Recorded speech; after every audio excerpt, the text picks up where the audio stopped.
At his investor appreciation party, my son did something I will never forget. He picked up his mother's music box and threw it straight into an ice bucket in front of hundreds of people. That sentimental junk doesn't belong here. My 7-year-old granddaughter stood frozen watching her grandmother's final gift treated like trash. I didn't argue. I didn't get angry. I simply bent down and picked the music box up. 3 days later, when the watchmaker opened it, his face went pale. And in that moment I knew my son had just signed the death sentence for his own empire. If you're still here, thank you for staying with me.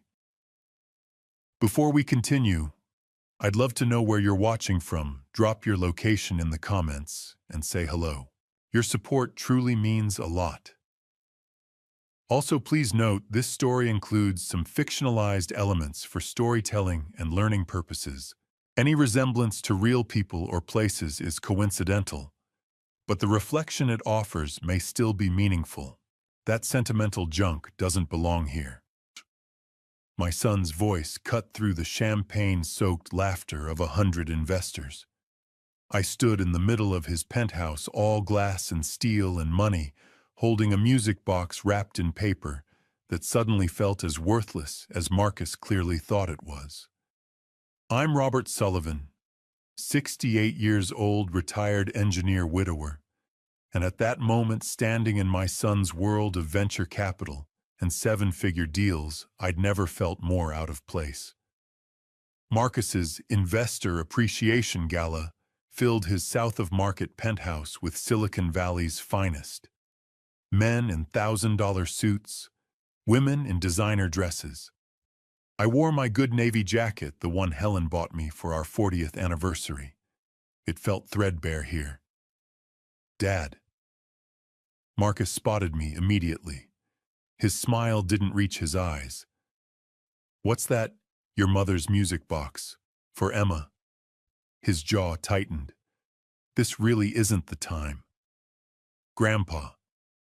Emma's voice cut through the tension. My 7-year-old granddaughter, all dark curls, and Helen's green eyes ran across the hardwood floor. Is that Grandma's music box? I knelt down eye level with her.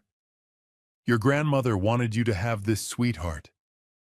Can I open it, please? Vanessa appeared before I could answer. My daughter-in-law. 38, old money-polished smile. Emma, darling, that's a very old toy. You have much nicer things.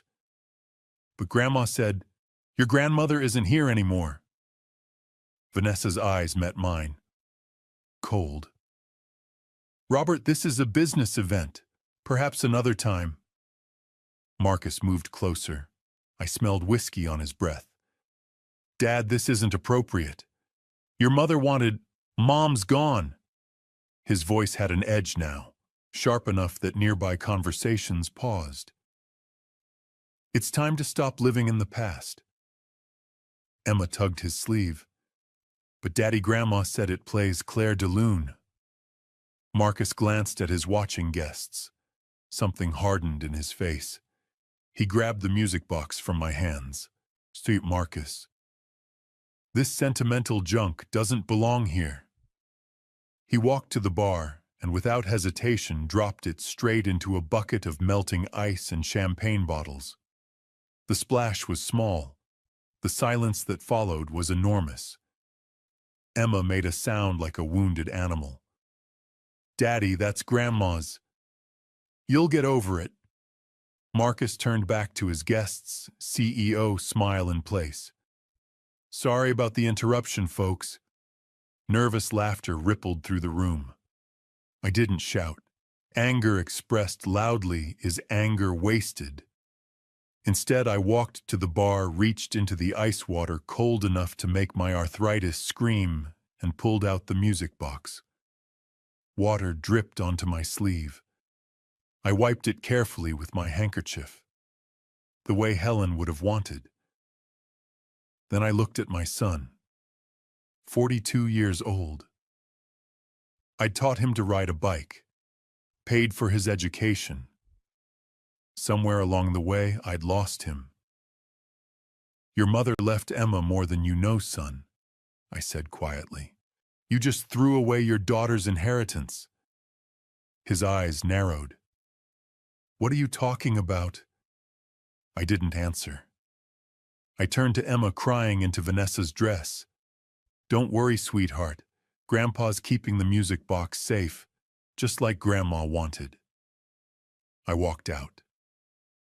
The drive home through San Francisco's fog took 20 minutes, but felt like hours.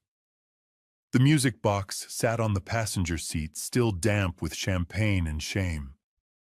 My Richmond district apartment couldn't have been more different from Marcus's penthouse. No city views, no designer furniture, just 2 bedrooms and a kitchen that hadn't been updated since the 90s. But it had been ours. I carried the box inside past photographs I couldn't take down. Helen at our wedding. Helen holding baby Marcus. Helen and Emma that last summer before she got sick. I set it on our old kitchen table, the one we'd bought at a yard sale 40 years ago. Made tea. Earl Grey the way Helen taught me.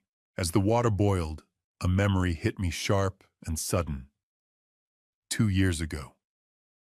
Helen in the hospice bed we'd set up in our living room, her voice paper thin. Robert, I want Emma to have this music box. Promise me you'll keep it safe. Marcus will want to give it to her. No. Her eyes were still sharp despite everything. You give it to her. If Marcus truly changes, he'll respect that. If he doesn't, you'll know what to do. This box holds more than music, my love. It holds our values. Emma will need them. She passed away 3 days later. 7:42 in the morning with me holding her hand and Claire de Lune playing softly. The kettle whistled. I made my tea but couldn't drink it. My hands were shaking. I opened the music box. When the first notes of Claire de Lune filled my kitchen, I finally let myself cry. Real tears, the kind that come from somewhere deep. My son had thrown his mother's love in the trash, in front of his daughter, in front of strangers. I wiped my eyes. The music wound down slowly. That's when I noticed it. The box felt heavier than I remembered. Not by much, but I'd held this box dozens of times over the years. The wood seemed thicker at the base, the proportions slightly off. Helen had been a seamstress, not an engineer. She wouldn't have noticed something like that. But she'd known craftsmen who could work with their hands, who understood the difference between what something appeared to be and what it actually was. My late wife had spent her final year planning something. Between doctor's appointments and treatments, she'd been meticulous. Her will, her wishes, her provisions for Emma. I turned the box over in my hands, examining it carefully. Helen, I whispered to the empty kitchen, to the photographs on the wall, to the memory of her. What secrets did you hide inside? The music box gave no answer. Just sat there heavier than it should be, holding mysteries I couldn't yet name. But I would find out. Tomorrow I'd take it to someone who understood these things. Someone who could tell me if my suspicions were right.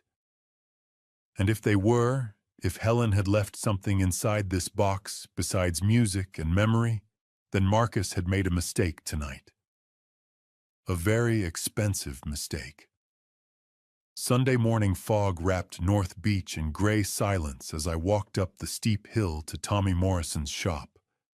The sign above the door, Morrison's Timepieces and Antiques, had faded to ghost letters, but I could have found this place blindfolded.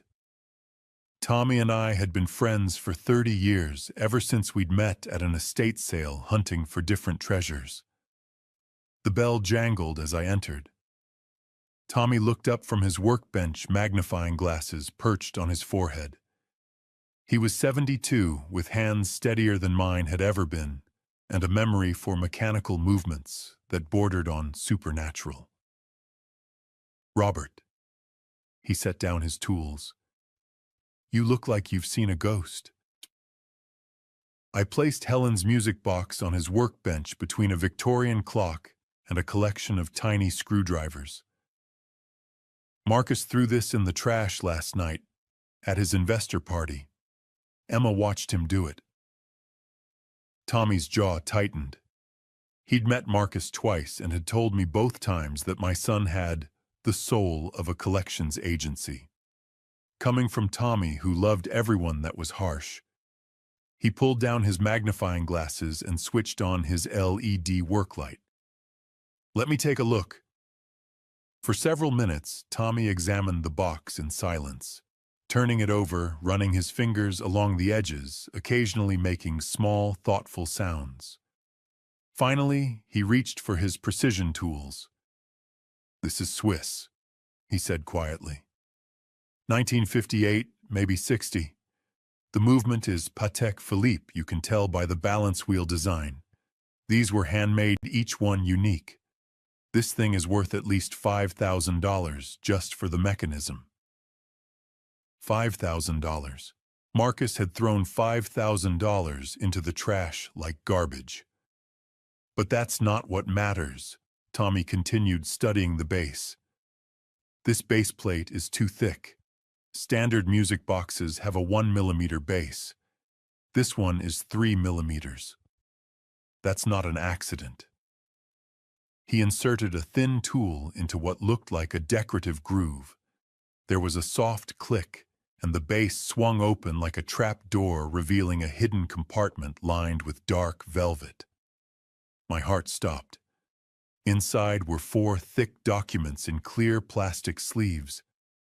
Tommy carefully removed the first one and held it under the light. "Stock certificates," he breathed. "Original founding shares." I leaned closer, hands shaking.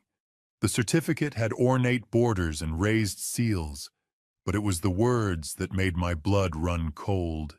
Apex Capital Inc.'s Certificate of Common Stock, 15% equity share. The date was March 15, 2008.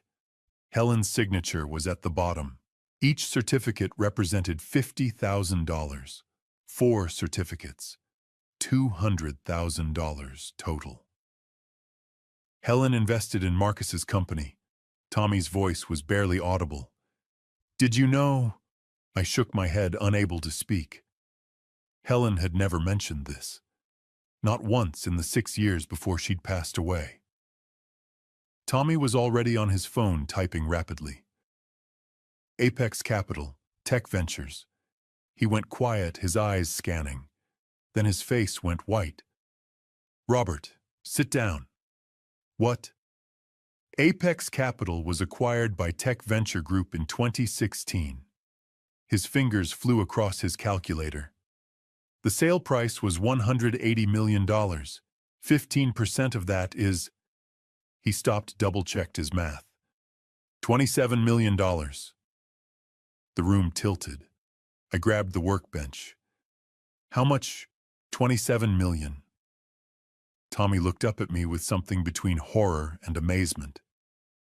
Helen invested her own money into Marcus's dream, and he just threw away the proof of Emma's inheritance. There was more in the compartment. Tommy pulled out a folded piece of yellowed paper. Helen's handwriting covered one side. "My dearest Emma, these shares are registered in trust for Emma Sullivan. They belong to you, sweetheart, not to your father. I invested in his company when he needed help most, using money I'd saved from 40 years of nursing. I didn't tell him because I wanted him to succeed on his own merit. If Marcus treasures this box, it means he's learned the value of family. If he's thrown it away, well, then he values money more than memory, and you'll need this inheritance to build a life he can't control. All my love, Grandma Helen." I read it 3 times, each word cutting deeper. Helen had known what Marcus was becoming. She'd protected Emma even from beyond the grave. and she'd done it without saying a word to me. Your wife, Tommy said softly, was brilliant. Marcus has no idea. My voice sounded hollow.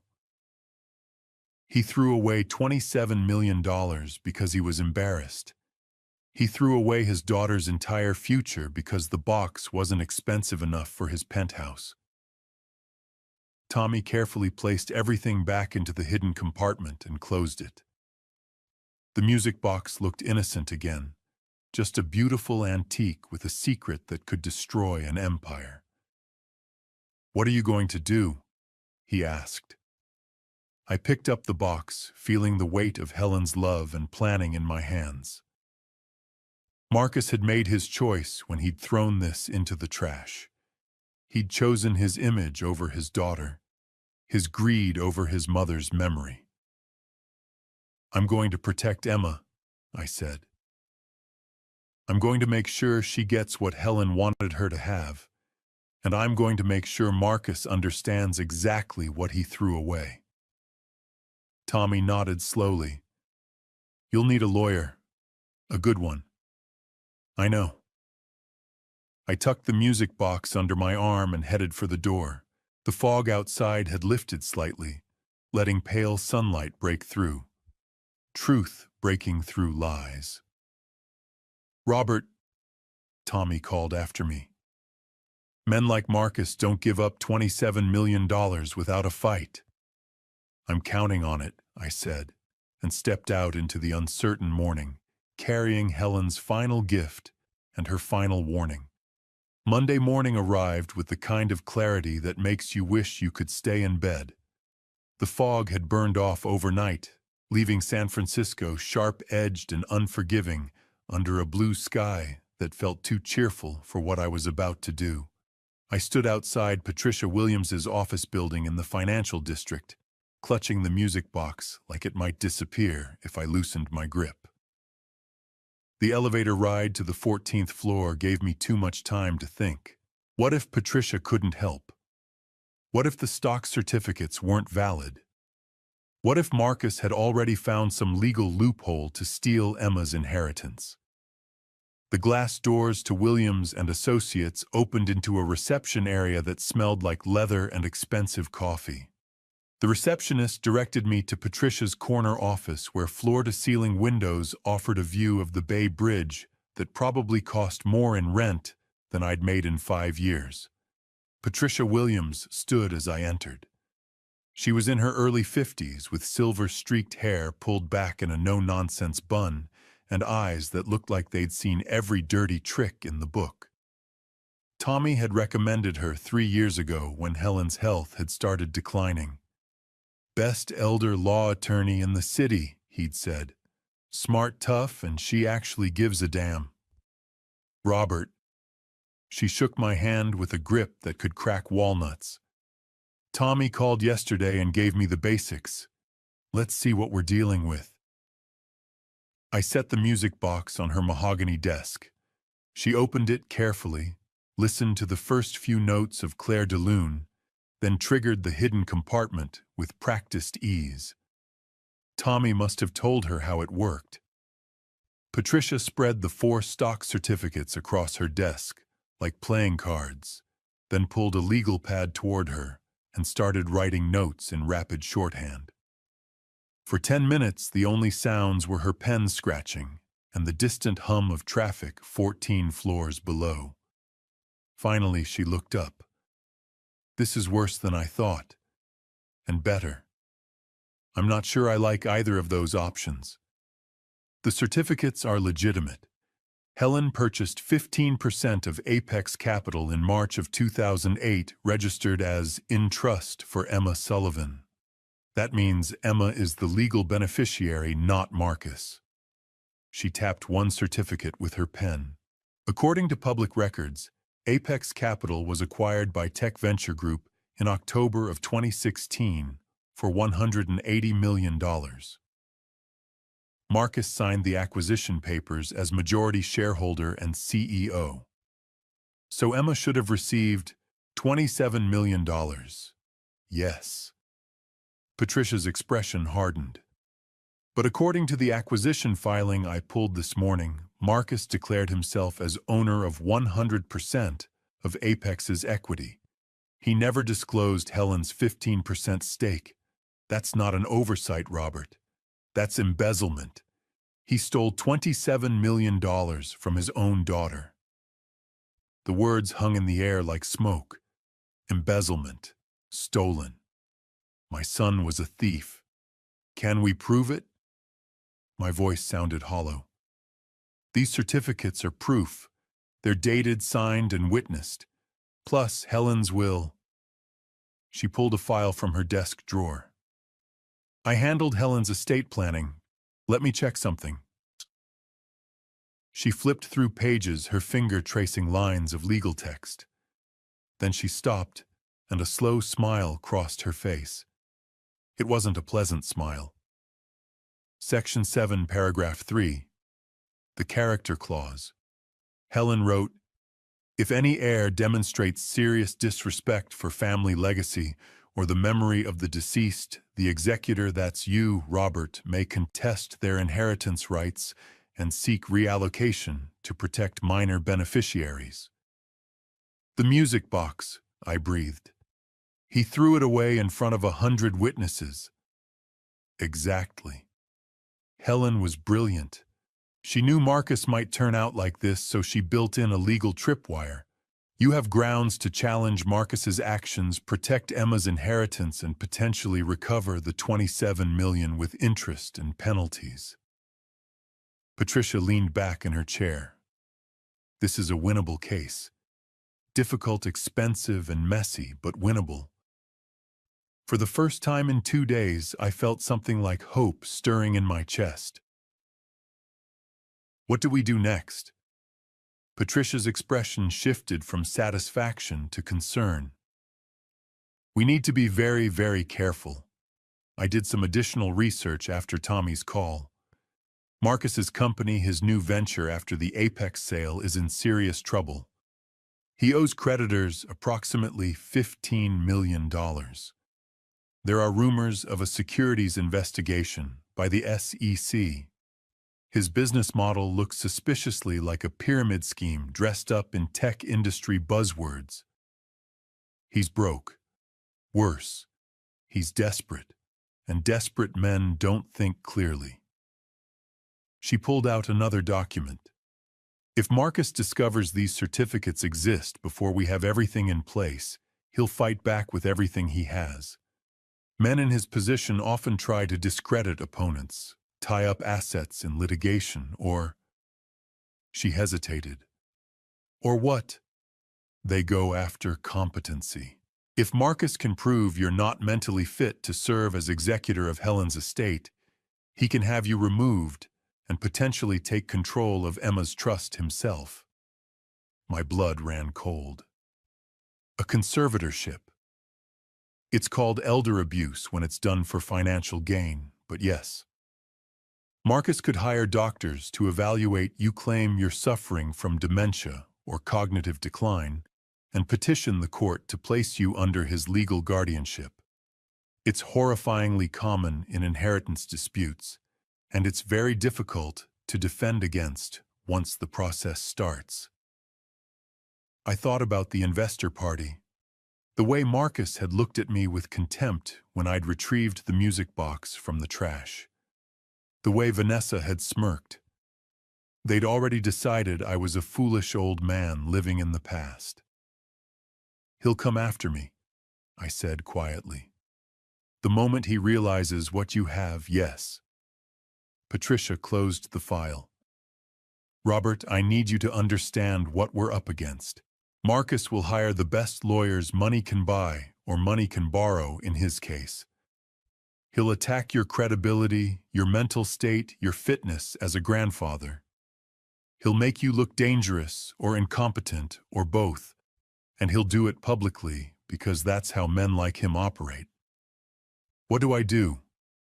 We build an airtight case before he knows we're coming. We need documentation of his fraud witness statements from the party medical evaluations proving your competency and evidence of Marcus's unfitness as a parent. She pulled out a business card and slid it across the desk. This is Daniel Foster. He's a private investigator, former FBI. If Marcus has skeletons, Daniel will find them. We'll need them.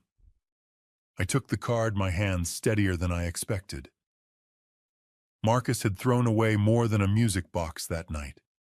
He'd thrown away any remaining shred of my sympathy. Patricia, I said, when Marcus realizes those certificates exist and that I'm not backing down, what will he do? She met my eyes and I saw the truth there before she spoke. Desperate men don't play by the rules, Robert. They play to win no matter who gets hurt. And right now, you're standing between Marcus and $27 million he thinks belongs to him. I stood, tucking Daniel Foster's business card into my pocket. Outside the window, the Bay Bridge gleamed in the midday sun, thousands of people crossing it without knowing their lives were about to intersect with mine in the ugliest way possible. Then we'd better move fast, I said.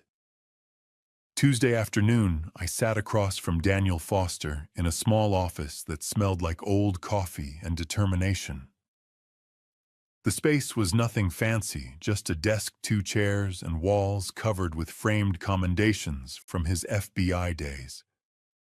Daniel himself looked like someone who'd spent 30 years learning how to read people and never forgot a single lesson.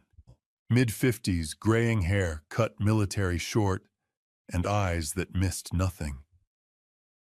I work fast when kids are involved, he said, sliding a thick manila folder across the desk. What I found in 48 hours isn't pretty, Robert. Are you sure you want to see this? I thought about Emma's face when Marcus had thrown the music box away. Show me everything. Daniel opened the folder. The first document was a bank statement with a Cayman Islands header. Your son has been moving money offshore for 6 months. $3 million across 4 accounts. Cayman Islands, Singapore, and 1 in Zurich. The transfers started small to avoid triggering automatic reports, but they accelerated 3 weeks ago. $3 million. My throat tightened. He's planning to run. Not planning, preparing. Daniel pulled out printed airline confirmations. Singapore Airlines departures scheduled for 2 weeks from yesterday. 3 one-way tickets, first class. Marcus Sullivan, Emma Sullivan, and Lily Harrison. Who's Lily Harrison? 28 years old venture capital analyst at Pinnacle Ventures, the same firm currently suing Marcus for fraud. She's his mistress. Daniel pulled out printed text messages. They met 8 months ago. The affair started shortly after. Look at this exchange from 2 weeks ago. The messages were coldly calculating Marcus tickets confirmed. Yumi E., new life starts Friday. Lily, your wife, Marcus deadweight. Vanessa stays. Divorce from abroad. Lily and the kid. Marcus Emma has trust fund access at $27 million. Worth the inconvenience. I stared at the screen, nausea rising. He's taking Emma because of the money. He doesn't know about the stock certificates yet, but he knows Helen left something substantial. He's taking her to control her future inheritance. Daniel's jaw tightened. Lily has family connections in Singapore, speaks Mandarin, knows international finance law. She's useful. Vanessa isn't. Singapore has complicated extradition, I said quietly. Exactly. Once Marcus gets Emma out of the country, especially if he claims he's protecting her from an unstable grandfather, getting her back becomes exponentially harder. Daniel's expression darkened. Which brings me to the next part. He pulled out a different folder. Inside were printed emails and school documents. Emma's school counselor, Mrs. Rodriguez, has been keeping notes for 2 years. With Patricia's legal justification, I obtained copies through child welfare protocols. I read the first entry dated 18 months ago. Emma Sullivan, 7, exhibits persistent anxiety when discussing her father. She describes feeling like she can't do anything right and expresses fear of disappointing him. Recommend monitoring. Another entry from 6 months ago. Emma arrived upset. Her father criticized her straight A's because they weren't good enough for Stanford. She asked if there was extra credit to make him proud. Concerning pattern. A third entry from 3 months ago. Emma flinched during fire drill. When asked if loud noises scared her, she said, "Only when Daddy's voice gets loud." Requested parent conference, father declined. Grandfather attended and expressed concern. I couldn't breathe. These notes read like a catalog of suffering I'd been too blind to see. Emma had been hurting for years, and I'd thought Marcus was just demanding. I'd called it tough love. There are 12 entries total, Daniel said quietly. Each documents escalating anxiety and fear. Marcus never attended conferences. You attended 4 this year. You were the only adult besides Helen who noticed Emma was struggling. Helen noticed, I whispered. She tried to tell me. There's more. Daniel pulled out a USB drive. The building where Marcus lives has security cameras. I accessed footage from the past month. This is difficult to watch. He opened his laptop. The video showed the building's lobby 3 weeks ago. Emma and Marcus entered, Emma in her school uniform carrying a heavy backpack. The audio was clear. I got an A- on my math test, Emma's small voice said. Marcus stopped walking. His expression hardened. An A-.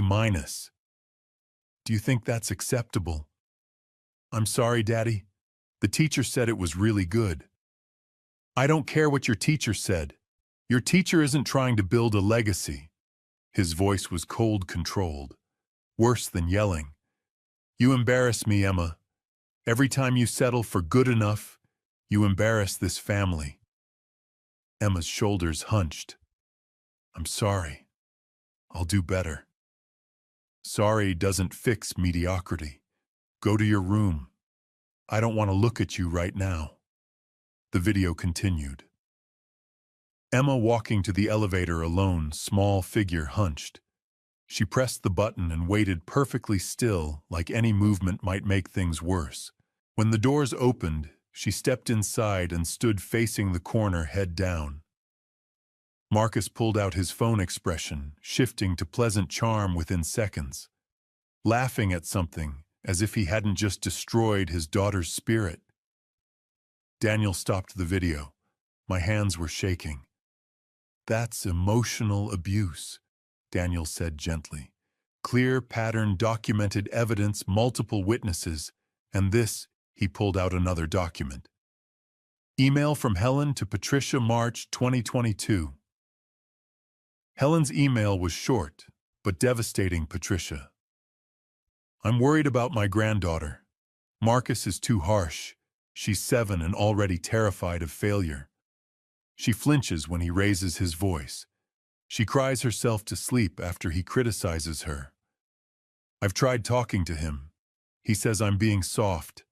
I need to know Emma will be protected if something happens to me. Can we adjust the trust parameters? Patricia's response, Helen. I'll draft the character clause we discussed.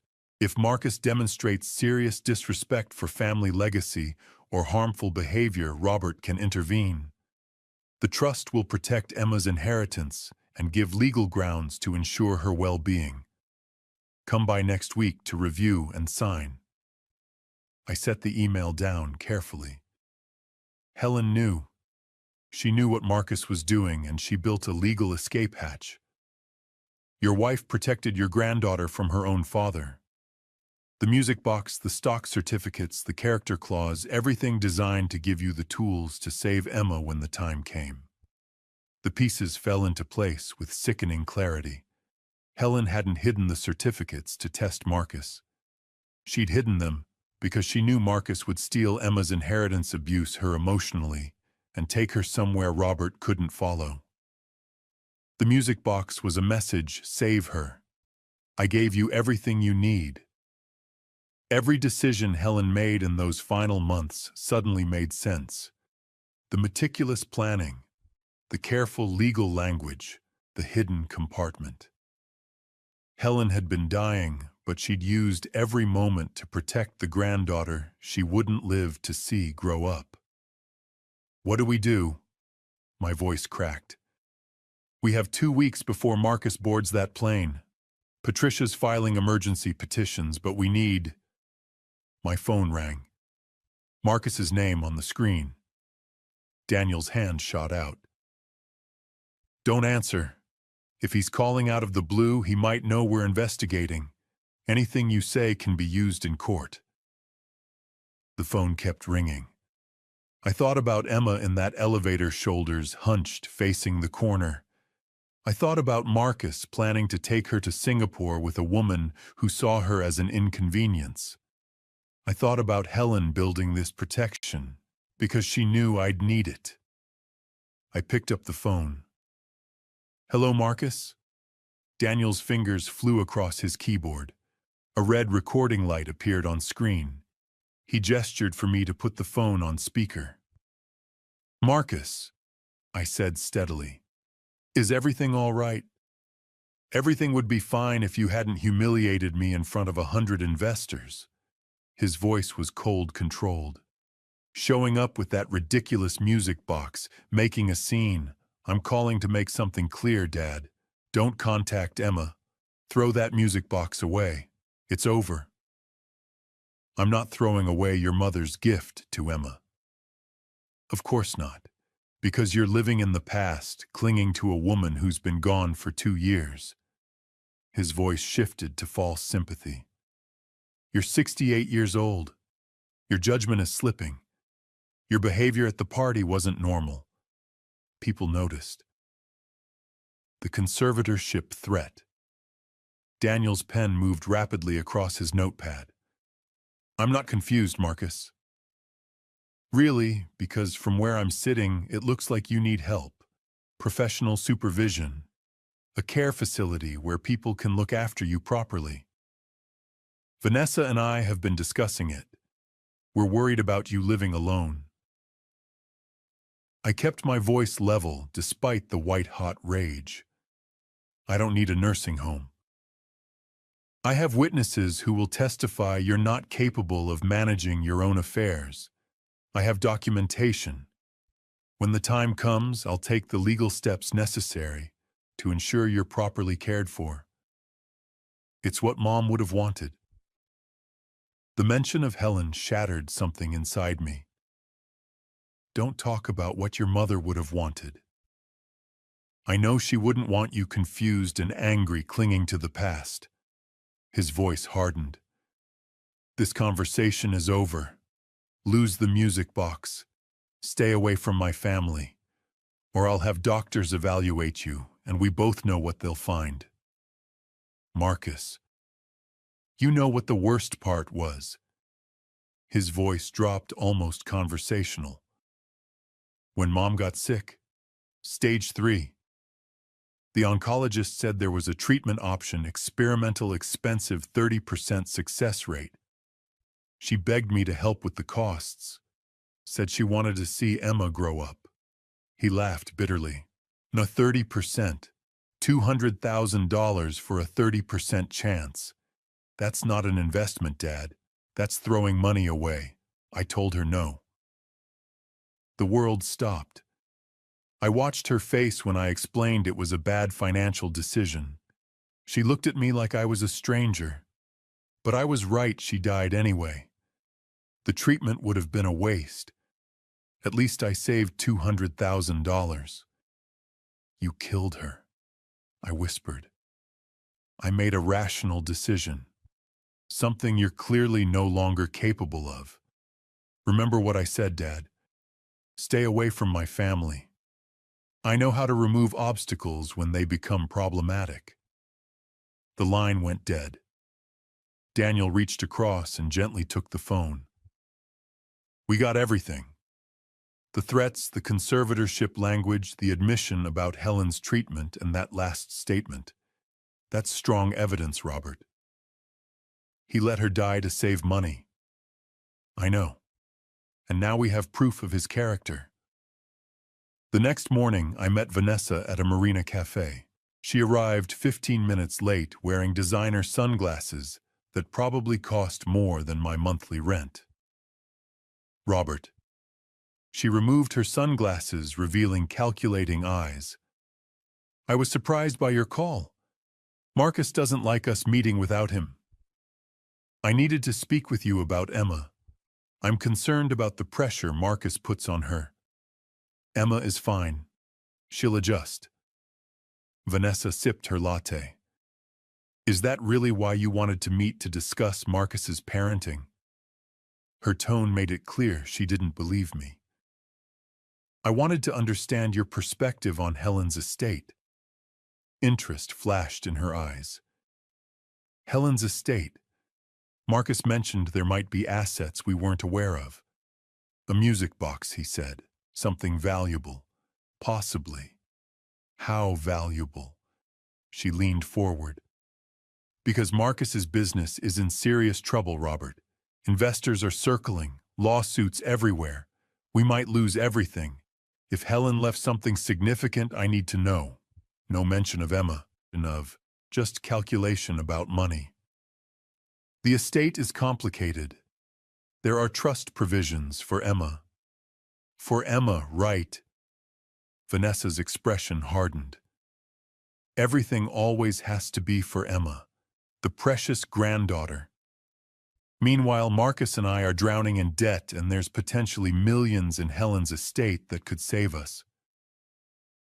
The estate is Emma's inheritance. Emma is 7 years old. She doesn't need millions of dollars. We do. Right now. Her mask cracked. Marcus said you have documents, certificates or something. We need those, Robert. If you care about your son, you'll help us access whatever Helen left behind. I stood, leaving money on the table. I do care about my son. That's why I'm not helping him steal from his daughter.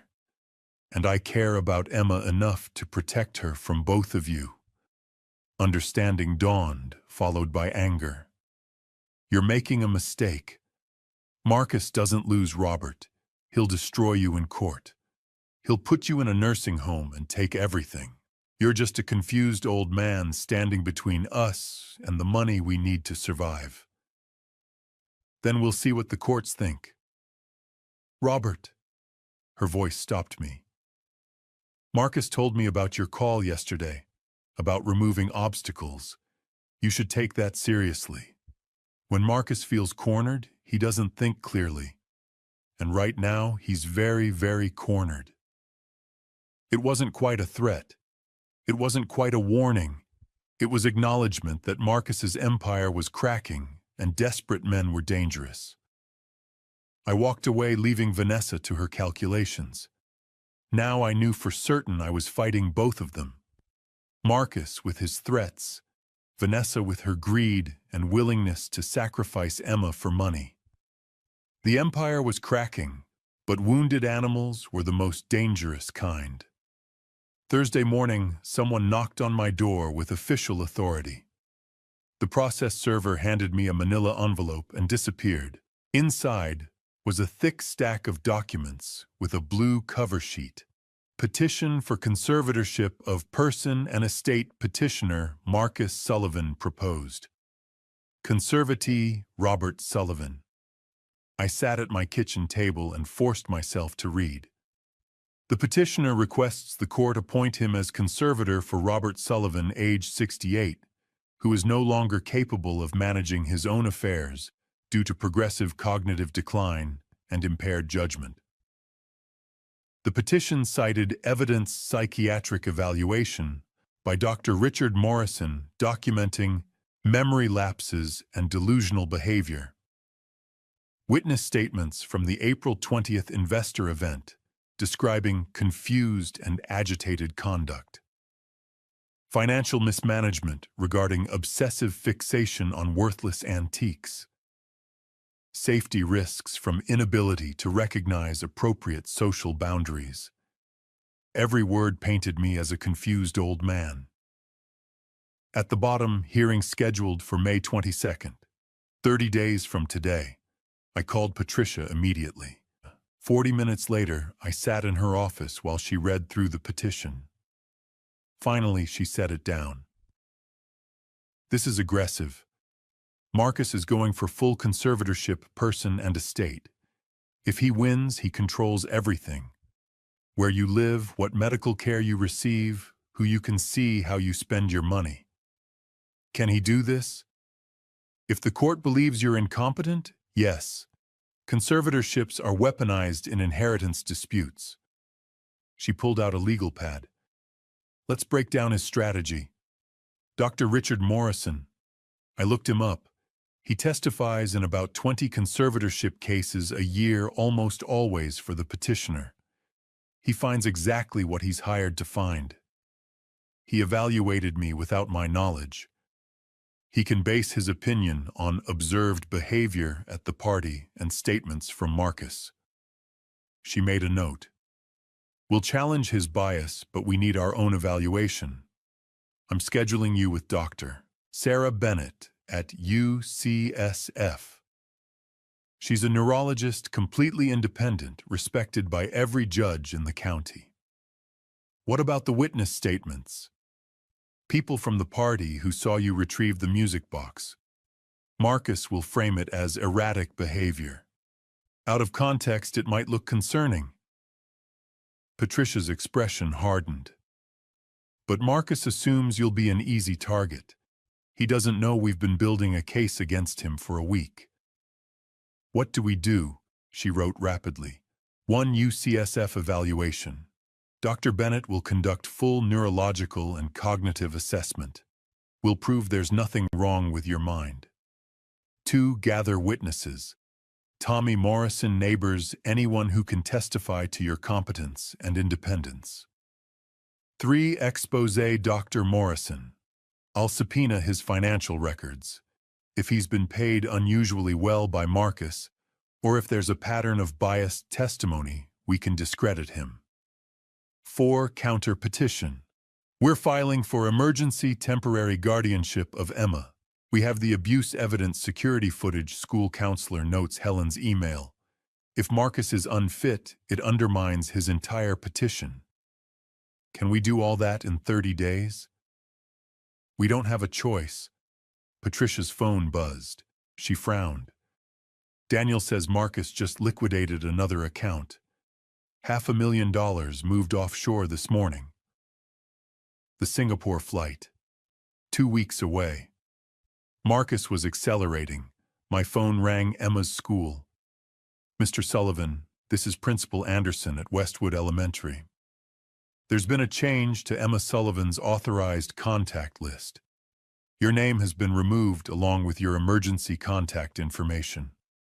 The request came from her father this morning with documentation stating, you're no longer to have contact due to health concerns. School policy requires us to honor parental requests unless there's a court order. I'm her grandfather. I've picked her up for 2 years. I'm truly sorry. If you can provide court documentation indicating legal rights, we can update our records. But until then, our hands are tied. After she hung up, I sat staring at my phone. Marcus had cut me off from Emma completely. No school pickup. No visits. He was isolating me. Patricia had listened. He's trying to break you, cut you off from Emma, make you feel powerless. It's working. No, it's not. Because we're not playing his game anymore. She stood gathering files. Dr. Bennett's office opens in an hour. I'm scheduling your evaluation for tomorrow morning. Then we're filing the counter petition this afternoon. Marcus thinks he has 30 days to grind you down. He's wrong. We're going on a fence. I looked at the conservatorship petition. 30 days. In 30 days, a judge would decide if I was competent to manage my own life, or if my son would control everything: my home, my money, my freedom, and Emma. If Marcus won, he'd have legal authority over her trust fund. He could drain $27 million before anyone could stop him. Then he'd board that plane to Singapore with Emma, and I'd be powerless to save her. 30 days, I said quietly. 30 days to prove you're sharp, strong, and fighting for your granddaughter. Patricia met my eyes. Can you do that? I thought about Helen building her chess game from beyond the grave. She'd given me every tool I needed: the certificates, the character clause, the trust structure. She'd known this day might come. Yes, I said. Let's fight. Friday morning, I sat in a waiting room at UCSF Memory Center that smelled like antiseptic and anxiety. The walls were covered with calming beach photographs that didn't calm anyone. Patricia had arranged this evaluation within 24 hours of Marcus's petition. Dr. Sarah Bennett was apparently the most respected neurologist in San Francisco, and her assessments carried serious weight in court. A nurse called my name. Doctor. Bennett's office was exactly what you'd expect.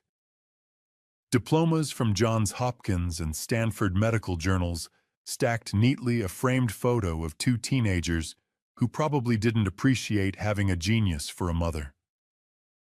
Dr. Bennett herself was in her early 50s with the kind of focused intensity that made you sit up straight.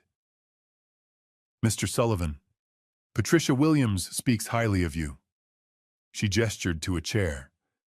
I understand your son has filed for conservatorship based on alleged cognitive decline. Let's find out if there's any truth to that. The next 3 hours were the most thorough examination of my brain I'd ever experienced. Pattern recognition tests, where I had to identify sequences in visual puzzles. Memory tests where she read me a story, and I had to repeat it back then, recall it again 20 minutes later. Problem-solving exercises, mathematical reasoning, even an MRI scan that involved lying perfectly still in a machine that sounded like a construction site. Dr. Bennett reviewed the results while I waited, wondering if 68 years of living had left any cracks Marcus could exploit. Finally, she looked up. Mr. Sullivan, I'm going to be direct. Your son is either profoundly mistaken or deliberately lying. Your cognitive function is not just normal for your age, it's superior. Pattern recognition in the 95th percentile. Memory recall perfect across all tested domains. MRI shows a completely healthy brain with no signs of dementia, vascular disease, or any neurological condition that would impair judgment. Relief flooded through me so powerfully I had to grip the armrests. My official report will state you have zero cognitive impairment and are fully competent to manage your own affairs, medical decisions, and finances. Whatever Dr. Morrison claimed in his evaluation, it has no basis in objective medical reality. She handed me a sealed envelope. Give this to Patricia. I'll testify if necessary. The following week became a blur of preparation. Patricia's office transformed into command central, with whiteboards tracking witnesses, evidence, and timeline. She'd assembled 4 people willing to testify about my competence: Tommy Morrison, who'd known me 30 years and could speak to my sharp mind and technical knowledge; Mrs. Anderson, my neighbor of 15 years, who saw me daily and could confirm I lived independently without any signs of confusion; Mr. Johnson, my bank manager, who'd handled my finances for a decade and could testify I managed money responsibly; And Ms. Roberts, Emma's second-grade teacher, who'd witnessed countless school pickups where I was punctual, appropriate, and clearly loved by my granddaughter. These aren't just character witnesses, Patricia explained during our prep session. They're pattern-of-life witnesses. They contradict Marcus's narrative that you've recently declined. If you were as impaired as he claims, someone in your daily life would have noticed. Daniel arrived Tuesday afternoon with a thick folder and a grim smile. Found the smoking guns. He spread documents across Patricia's conference table. Dr. Richard Morrison received a $50,000 wire transfer from Marcus's personal account 2 days before the conservatorship petition was filed. That's 10 times his usual consultation fee. Can we prove it's connected to his evaluation? Patricia asked. The wire transfer memo says psychiatric consultation services. Plus, I pulled Morrison's disciplinary records. His medical license was revoked in Nevada in 2019 for providing fraudulent expert testimony in 3 separate conservatorship cases. He moved to California and got licensed here, but his reputation in the medical community is toxic. He's basically a hired gun who'll say whatever you pay him to say. What about the other witnesses Marcus cited? I asked. Daniel flipped to another section. Derek Hammond, Marcus's business partner. According to emails I obtained through discovery, Marcus promised Hammond a 5% equity stake in his new company if he'd testify about your concerning behavior at the investor party. That's witness tampering. And the staged incidents. Complete fabrication. Marcus claimed you had a confused episode at a coffee shop on Chestnut Street. Couldn't remember your order, got agitated with staff. I pulled your phone location data. You weren't anywhere near Chestnut Street that day. You were at Tommy's shop in North Beach. Camera footage confirms it. Patricia was writing rapidly. This is enough to get Morrison's testimony excluded and potentially file criminal charges against Marcus for witness tampering and making false statements to the court. There's more, Daniel said quietly. Marcus booked new flights yesterday. Singapore Airlines departing Thursday night. That's the day before the conservatorship hearing was originally scheduled. The room went silent. He was planning to run, I said. Take Emma and disappear before the court could rule. And take the $27 million with him if he'd won conservatorship over you. Patricia's expression hardened. He'd have immediate access to any assets you controlled, including Emma's trust, if he could argue you were mismanaging it. My phone buzzed. Patricia's paralegal stuck her head in. Judge Rodriguez's clerk just called. Marcus filed an emergency motion to expedite the hearing. The judge granted it. New hearing date is next Thursday, 7 days from now. 7 days. The 30-day timeline had just been compressed to 1 week. Why would Marcus do that? I asked. Doesn't that hurt him? Less time to build his case? Patricia and Daniel exchanged looks. He knows we have Dr. Bennett's report, Patricia said. He knows his witnesses are falling apart. He's gambling that if he forces a rushed hearing, we won't have time to fully expose all his lies. Plus, his flight leaves Thursday night. If he loses the hearing Thursday afternoon, he can still grab Emma and run. We can get an emergency custody order, Daniel said. Prevent him from taking Emma out of state. Not without proving immediate danger, which requires the conservatorship hearing to go forward. Patricia stood, pacing. Marcus just backed us into a corner. We either win next Thursday, or we lose everything. 7 days. 168 hours to prepare for a hearing that would determine if I kept my freedom, my home, and any chance of saving Emma. I looked at the evidence spread across the table, Dr. Bennett's report, the witness statements, Morrison's fraudulent history, Hammond's bribery, emails, the fake incident reports. We had truth on our side, but Marcus had desperation, and desperate men played by different rules. 7 days, I said quietly. Then let's make them count. Monday morning, my phone rang with a number I'd deleted but still recognized. Vanessa. Robert. Her voice was tight controlled. We need to talk. Privately. Today. Every instinct screamed trap, but I thought about the hearing in 3 days and the evidence we still needed. Where? Cafe Reverie on Fillmore. Noon. Come alone. She hung up before I could respond. I called Patricia immediately. Vanessa wants to meet. It could be a setup. Or she's jumping ship. Patricia was quiet for a moment. Marcus's empire is collapsing. Desperate people make alliances. Record everything, Robert. Your phone has a voice memo app. Turn it on before you meet her. Cafe Reverie was dim and quiet, tucked into a Fillmore Street corner where Pacific Heights money went to hide.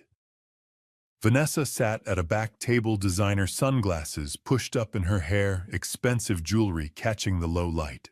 But her makeup couldn't quite hide the stress cracks, dark circles, tight mouth hands that wouldn't stay still. I slid into the chair across from her, my phone already recording in my jacket pocket.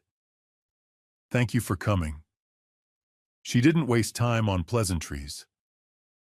Marcus is planning to run. Thursday night, right after the hearing. Singapore Airlines first class. 3 tickets. 3. Him, Emma, and that woman, Lily Harrison. She pulled out her phone and slid it across the table.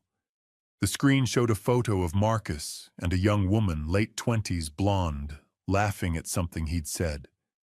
They were holding hands outside a restaurant I didn't recognize. The timestamp was from 2 weeks ago. His mistress, Vanessa said flatly, works at the venture capital firm that's currently suing him for fraud. Apparently they've been seeing each other for 6 months. He thinks I don't know. She swiped to more photos. Marcus and Lily at a hotel. Text message screenshots showing planning affection promises. Flight confirmations for 3 passengers departing Thursday at 11:45 p.m. Hotel reservations in Singapore starting Friday. He's leaving me with nothing.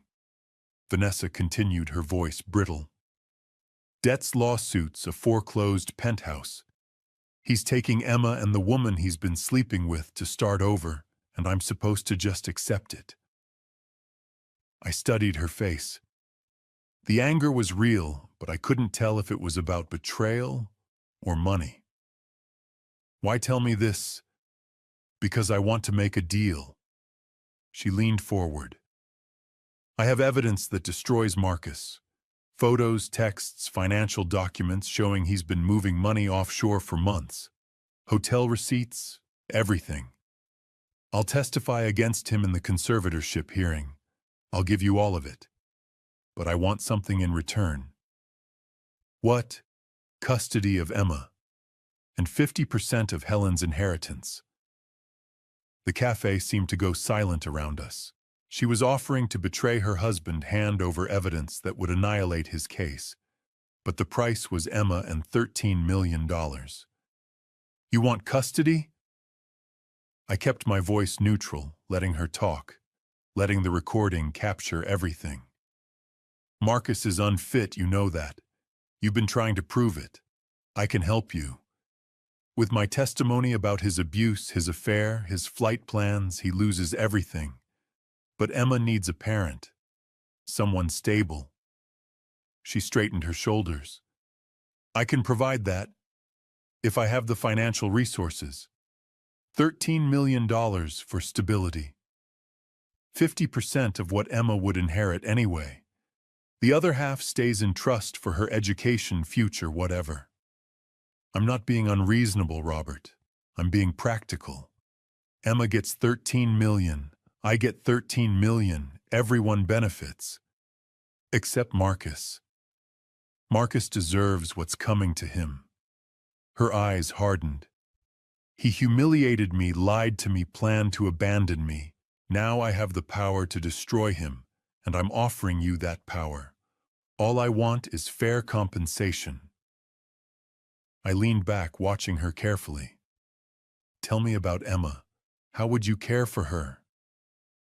Something flickered in Vanessa's expression, impatience maybe, or calculation. Emma is a resilient child. She'll adjust. Children do. That's not what I asked. How would you care for her day to day? School activities, bedtime, the actual work of raising a 7-year-old. I'd provide for her. Excellent education, proper supervision. Would you help with her homework? Read her bedtime stories, take her to the park on weekends. Vanessa's mask cracked. Robert, let's be honest. I'm not a natural mother. I didn't sign up to raise Marcus's daughter, but Emma is tough, she'll manage. We'd send her to boarding school. Switzerland has excellent institutions. The best education money can buy. She'd be fine. Boarding school. In Switzerland. She's 7 years old. She'd get a world-class education, make international connections, learn independence. It's better than anything Marcus would provide, certainly better than emotional manipulation. Vanessa's voice took on an edge of irritation. I'm offering you a solution, Robert. I'm not interested in playing housewife and mother. I'm interested in financial security. Marcus destroyed my life. I deserve compensation. Emma gets $13 million in trust. That's more than enough for boarding school, college, everything she needs. I get the other half to rebuild my life. It's fair. Fair. She thought shipping a traumatized 7-year-old to another continent so she could collect $13 million was fair. And if I don't agree to these terms, I asked, then I keep this evidence to myself. Maybe I work out my own deal with Marcus. Maybe I let you two destroy each other while I protect my interests. She pulled a USB drive from her purse and set it on the table. But I'd rather work with you. You're more predictable than Marcus. And frankly, you're going to win this conservatorship fight. I want to be on the winning side. I picked up the USB drive, feeling its weight. Evidence that could destroy Marcus, photos of the affair, text messages planning Emma's abduction to Singapore, financial documents proving fraud. Everything we needed handed to me by a woman who saw a 7-year-old as a $13 million bargaining chip. I'll need time to review the evidence, consult with my attorney. You have until Wednesday morning. After that, my offer expires and I make other arrangements. Vanessa stood, adjusting her sunglasses. I'm not the enemy here, Robert. Marcus is. I'm just trying to survive. She left without waiting for a response. I sat alone at the table, the USB drive in my hand, my phone still recording in my pocket. Patricia answered on the first ring. How did it go? I have evidence to destroy Marcus, I said quietly. And evidence that Vanessa is just as unfit. She wants to ship Emma to boarding school in Switzerland so she can collect $13 million. You recorded it, every word. I looked at the USB drive. Patricia, I can't let Emma go to either of them. Marcus will abuse her. Vanessa will abandon her.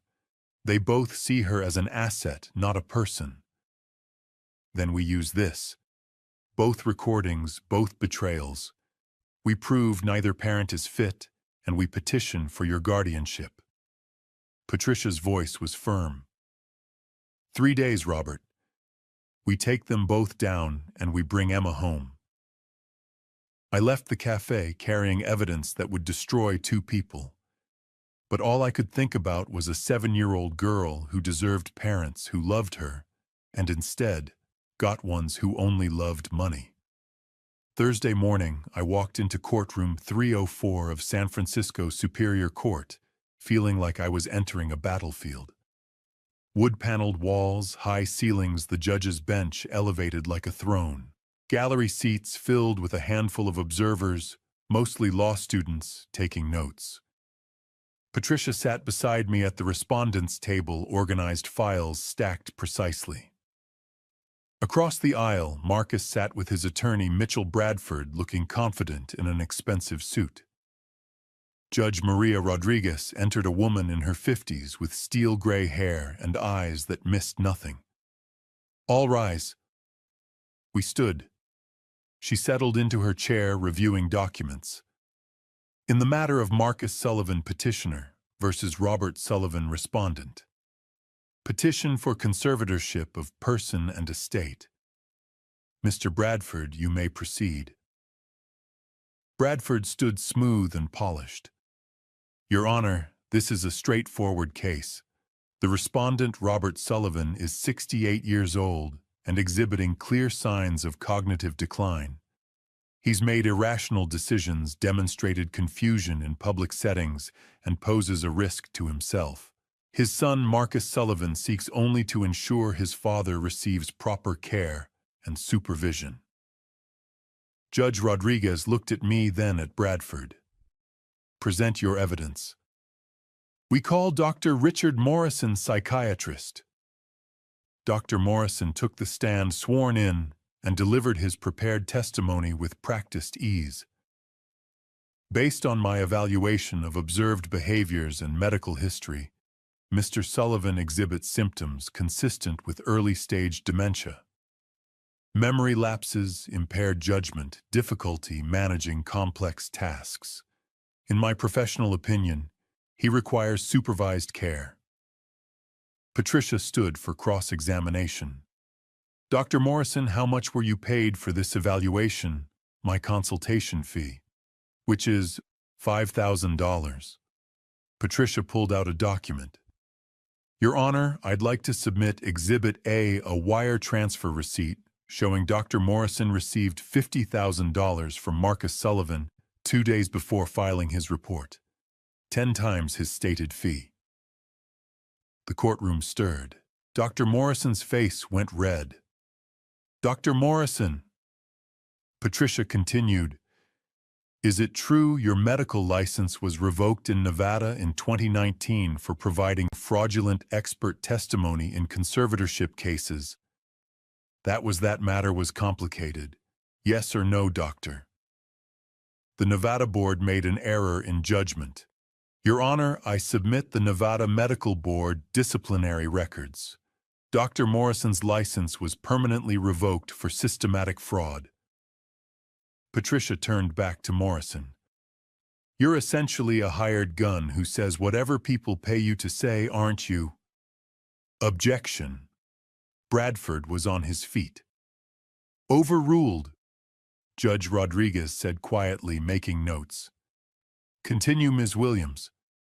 Patricia dismissed Morrison with a gesture.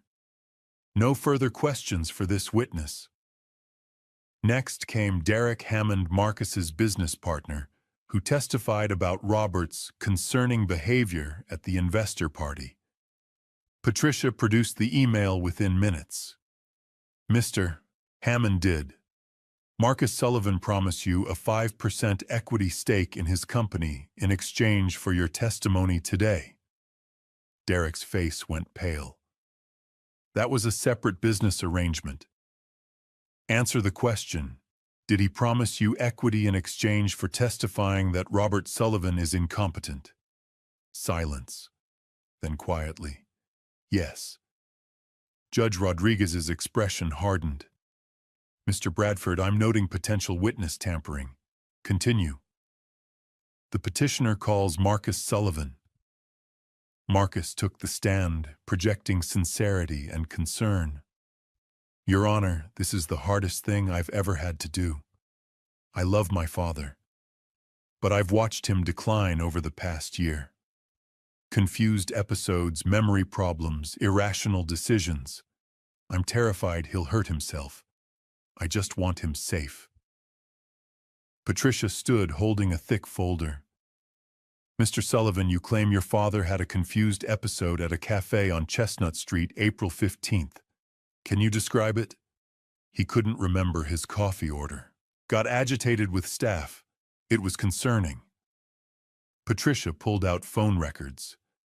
Your Honor, Mr. Sullivan's phone location data shows he was nowhere near Chestnut Street that day. He was in North Beach, confirmed by security footage at Morrison's timepieces. This confused episode never happened. Marcus's composure cracked slightly. I may have gotten the date wrong. You also claimed he had an agitated outburst at his bank, but bank security footage shows a calm, routine transaction. These incidents were fabricated, weren't they? I was concerned I may have misremembered.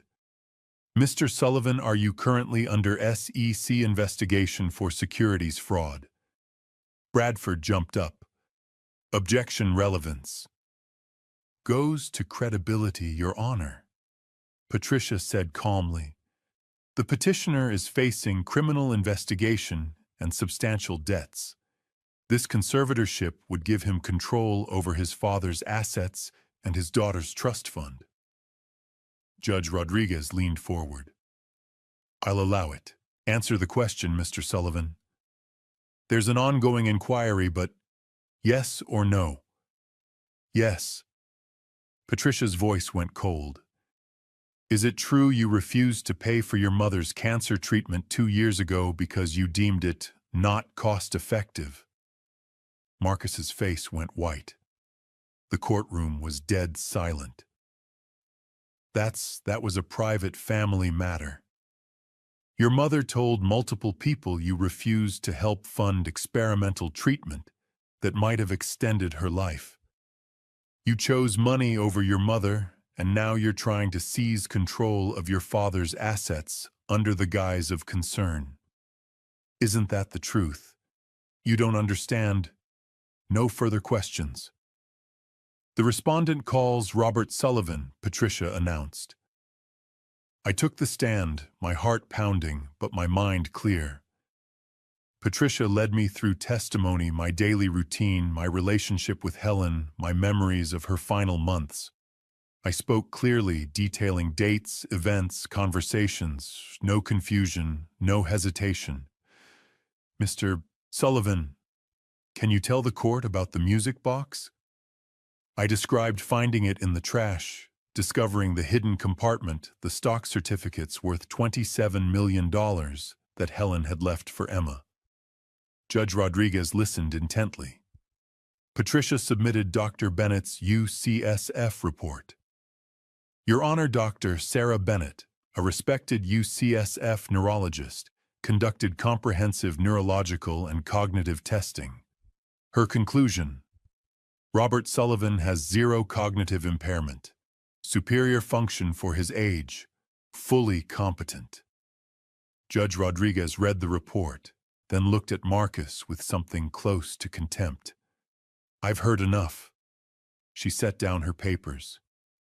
This petition is not only without merit, it appears to be a calculated attempt to seize control of the respondent's assets and isolate him from his granddaughter. Petition dismissed with prejudice. Furthermore, I am referring this matter to the District Attorney's Office for investigation of elder abuse, witness tampering, and perjury. The gavel came down like thunder. Court is adjourned. Outside the courthouse, sunlight felt too bright for the darkness we'd just exposed. Patricia was on her phone coordinating next steps. I stood on the steps trying to process the victory that felt incomplete. Daniel appeared at my elbow, his expression grim. Robert. Marcus changed his flight. What? Not tonight, tomorrow morning. Friday 9 a.m., Singapore Airlines. 3 passengers, Marcus Sullivan, Lily Harrison, and Emma Sullivan. The victory turned to ice in my chest. He's going to take her. Tonight or early tomorrow. He knows he lost. He's running. Daniel's jaw was tight. You have less than 24 hours before he disappears with Emma forever. I looked back at the courthouse where Marcus was exiting with Bradford, his face a mask of rage. He saw me watching, and his expression promised violence. The battle was won. But the war had just entered its final desperate phase. Thursday afternoon, Patricia's office became a war room. Whiteboards with timelines, maps, contact numbers. Daniel marked critical times in red. Patricia coordinated calls with family court, the DA, and CPS. Less than 30 hours to save Emma. Updated intel, Daniel said. Marcus's flight is 11 p.m. Friday night, not morning, Singapore Airlines. He lied about timing in case anyone was watching. That gives us more time, Patricia said. But I've filed emergency guardianship papers. Earliest hearing is Monday. Emma will be in Singapore by then, unless we stop Marcus tomorrow. She pulled out her legal pad. Our options. 1. Get a court order tonight prohibiting Marcus from leaving with Emma. Difficult needs emergency judge Marcus's lawyers will fight. 2. Have police arrest Marcus on elder abuse referral. Problem DA hasn't filed charges yet. 3. We set a trap, Daniel finished. Patricia's phone rang. She glanced at the screen. It's Vanessa. She answered on speaker. Vanessa's voice came through frantic. He's leaving me. Marcus is taking that woman and Emma tomorrow night. He called me dead weight. He's packing Emma's things right now and she's crying. Vanessa, where are you? Patricia asked. In the bedroom. Marcus doesn't know I'm calling. I want to destroy him. Whatever you're planning, I want in. I looked at Patricia and Daniel. This was our chance. Vanessa, can you keep Emma at the apartment until tomorrow evening? I asked. Why? Because if you help protect Emma, the courts will see you cooperated. It could help any custody proceedings. Silence. Then, what do you want me to do? Tell Marcus you want one last family dinner tomorrow. 6 p.m. Say you want Emma to have one normal evening. Make it sound like you're accepting the situation. He'll suspect something. He thinks he won, Daniel said. Flight's not until 11. He'll assume he has time, and it gives him a chance to gloat. Pause. If I do this, I want written assurances about custody. Vanessa, I cut her off. Emma is crying in the next room. Do this because it's right, or do it for yourself, I don't care. But do it now. Fine. She hung up. Patricia was already moving. If we have Emma at the apartment tomorrow at 6, we can coordinate intervention. I'll contact CPS. Lisa Martinez is on call. We'll need police standby in case Marcus becomes violent. Legal basis, I asked. Imminent danger. Marcus has a flight to a country with complicated extradition, demonstrated abuse, fleeing investigations. CPS can take emergency custody. Combined with our petition, we keep Emma safe while courts decide permanent custody. Daniel was on his phone. I've got SFPD contacts. Plainclothes officers in the building marked unit around corner. If Marcus tries leaving early, they stop him for questioning. My phone buzzed. Vanessa. He agreed. Dinner tomorrow, 6 p.m. He smiled. Wants to rub it in your face. Good, Daniel said. He's not suspicious. He pulled a small black device from his bag. Digital voice recorder. Wireless transmission to my receiver. I'll be outside monitoring. If Marcus threatens you or Emma admits anything criminal, we'll have it recorded. Police can intervene immediately. He showed me the small adhesive patch that would go under my shirt. Nearly invisible, continuously recording. What if he searches me? He won't. He thinks he won. He's not worried about a 68-year-old man he just tried to put in a nursing home. Daniel's expression was grim. But understand the risk. If Marcus realizes this is a trap, he might grab Emma and run. Officers will be ready, but there could be a window where Emma is in danger. You'll be in the room with him. I thought about Emma watching her father throw away Helen's gift. About Helen building this protection from beyond the grave. About a 7-year-old who deserved better. I'll do it. By sunset, we had our plan emergency custody filed.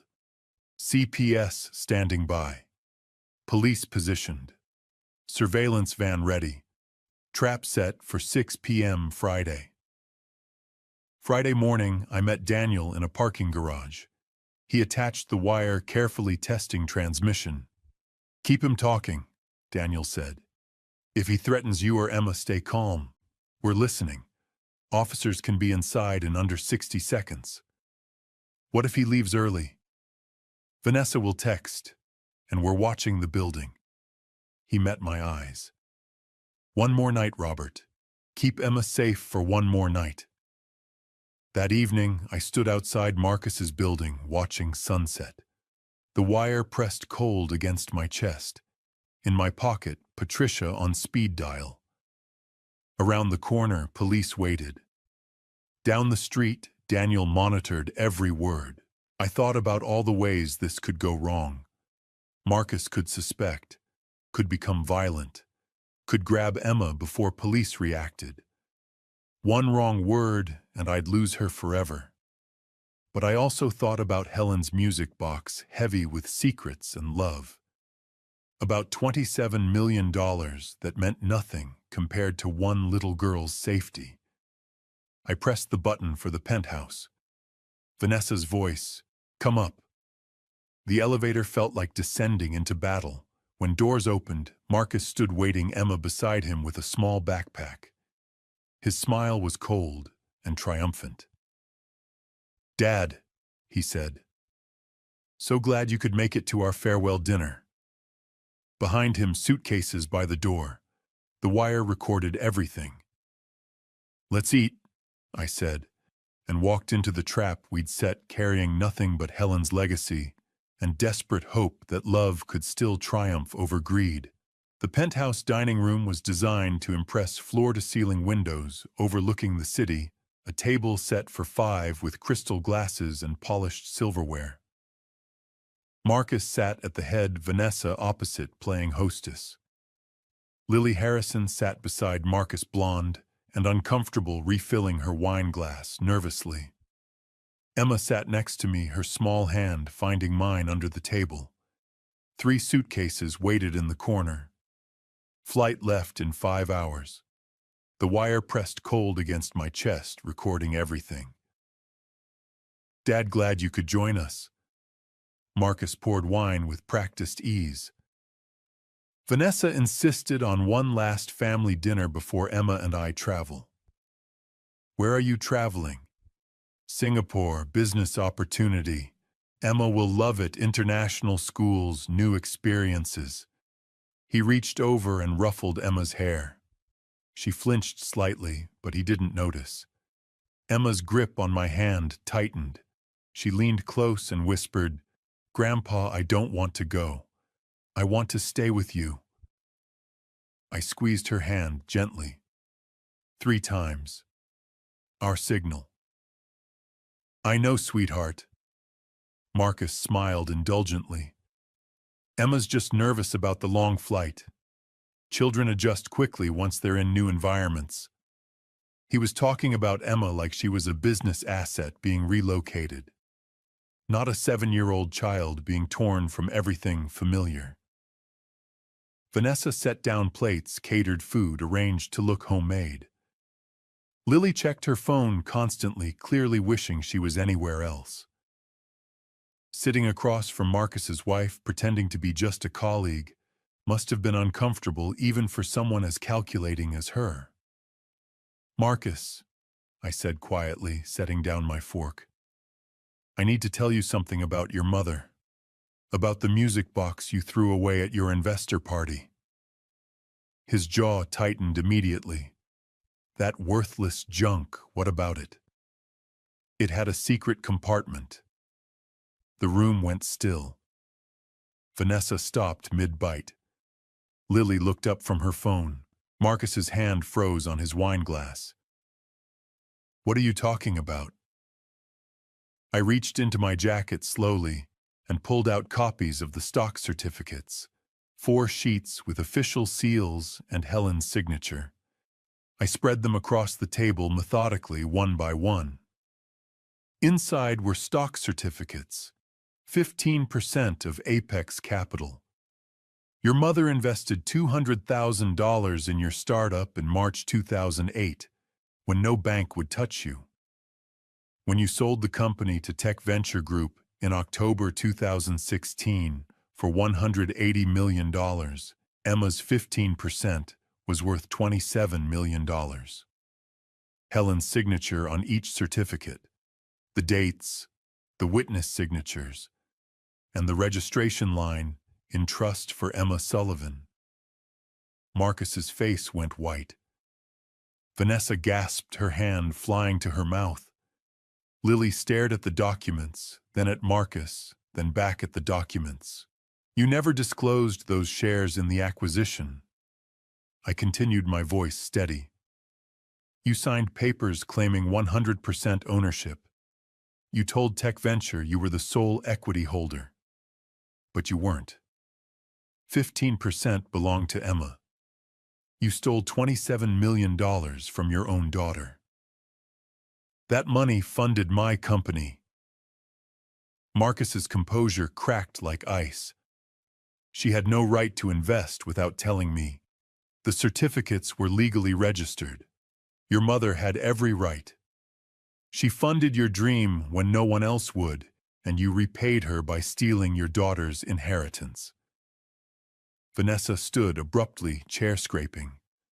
Marcus, tell me this isn't true. It's my money. Marcus slammed his fist on the table. Wine glasses jumped. Emma flinched against me. I built that company from nothing. I worked 100-hour weeks. Mom just wrote a check. That money is mine. Lily grabbed her purse, hands trembling. You stole from your own child. I thought you were just aggressive in business. Ruthless, but legal. But you're a thief. She stood backing toward the door. I'm done. Don't call me. Don't contact me. We're finished. Lily, wait. Marcus half rose, but she was already gone, the door slamming. Marcus stared at me with pure hatred. You think you're smart? In 3 hours, Emma and I are on a plane to Singapore, and there's nothing you can do about it. You're a senile old man. No court will listen to you. Marcus, stop talking. Vanessa's voice shook. You're making it worse. Shut up, this is your fault. You insisted on this stupid dinner. He turned back to me, breathing hard. I'm Emma's father. I have legal custody. I can take her anywhere. Those certificates are probably fake, something you cooked up with that lawyer. No one will believe you. I'm not the one they need to believe. I glanced at Emma. You are? And you've just confessed to everything. Marcus's eyes narrowed. What? The front door burst open. 4 police officers entered, badges displayed. Marcus Sullivan, you're under arrest for attempted custodial interference, securities fraud, and embezzlement. You have the right to remain silent. Anything you say can and will be used against you in a court of law. Marcus froze. Then reality crashed down. This is insane. I'm her father. I have rights. Call Bradford. They turned him around, cuffing his hands behind his back. You have the right to an attorney. If you cannot afford an attorney, one will be appointed for you. Emma buried her face against my shoulder. I held her close, one hand over her ear to muffle her father's shouting as they led him past. Marcus looked at me, once pure, venomous hatred, silently promising revenge. He wouldn't get the chance. Lisa Martinez from CPS entered with another social worker. "Mrs. Sullivan, we need to discuss Emma's immediate placement." Vanessa straightened quickly, composing herself. "Of course. Emma will stay with me. I'm her stepmother. I can provide stability." "Mrs. Sullivan, we have concerns about both parents." Lisa's voice was gentle but firm. "We have a recording from this week where you discussed sending Emma to boarding school in Switzerland to access her inheritance. Your motivation was financial security for yourself, not Emma's well-being." Vanessa went pale. She looked at me. "You recorded me at the cafe. You wanted to ship my granddaughter to another continent for $13 million, I said quietly. "Yes, I recorded every word." Lisa knelt beside Emma. "Sweetheart, you're going to come with us for a little while, okay? Until the courts decide what's best. You'll be safe." "Can't I stay with Grandpa?" "We're working on that. Your grandfather filed for emergency guardianship, but right now we need to make sure you're in a safe placement." Emma looked up at me, tears streaming. "You'll come get me? You promise?" I knelt down, holding her small face in both hands. "I promise. Your grandmother left me everything I needed to keep you safe. It's going to take a few more days, but I will bring you home. To your apartment with the music box. To wherever you want home to be." Lisa took Emma's hand gently. "Come on, honey." I watched them lead Emma out, her small backpack on her shoulders, looking back at me every few steps until the elevator doors closed. The wire against my chest captured everything, including the sound of my heart breaking. Vanessa stood alone, staring at the stock certificates still spread across the table. "I didn't know about the 27 million. He never told me." "Would it have changed anything?" She looked at me, something almost like shame flickering briefly. Then it was gone, replaced by calculation. "I have lawyers too, Robert. Whatever happens next, I'm not going down without a fight." "Neither am I," I said, and walked out. Outside, Daniel waited by his van. "Got everything. Marcus's admission about the flight, the stolen money, his claim it was his money. Combined with the conservatorship evidence and Vanessa's cafe recording, you've got an airtight case for guardianship." "How long?" "Emergency hearing Monday morning. Judge already reviewed your petition. With both parents removed and Emma in CPS care, you're the only viable option." He gripped my shoulder. "You did it, Robert. Helen would be proud." I looked up at the penthouse glowing against the night sky. Somewhere in this city, Emma was scared and confused, wondering if anyone would come for her. But Helen had taught me one final lesson. Love isn't just protection. It's showing up no matter how hard it gets. It's fighting battles you don't know if you can win. Monday morning, I would stand before a judge and ask for the privilege of being Emma's guardian. Before I share what was found inside, comment the word "still" below, so I know you're watching with me till this moment. Also, a gentle reminder, parts of the next story are fictionalized for reflection and learning. If this isn't for you, you're welcome to exit the video right here. Stay with me. Saturday morning, the CPS office felt nothing like a battlefield, but that's what it was. Lisa Martinez sat across from Patricia and me in a conference room decorated with cheerful posters about child safety. None of them mentioned what to do when both of a child's parents were threats. "Mr. Sullivan, thank you for coming in."